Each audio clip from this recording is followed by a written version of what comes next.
आमे पहुँचलु माछ मार्केट रे। हेलो फ्रेंड्स, हालिमा ओडिया किचन रे आपनकु स्वागत।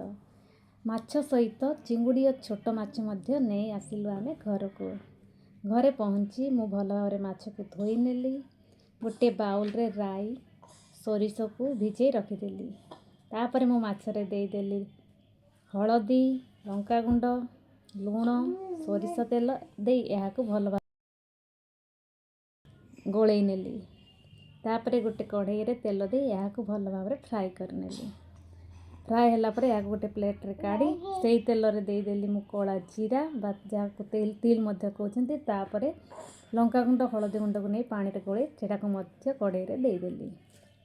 तापर सोरिष रे रसुण कंचा लंका को दे टिके अदा दे यहाँ को भल भाव ग्राइंडिंग करने से पेस्ट को मध्य कढ़ई रे दे देली।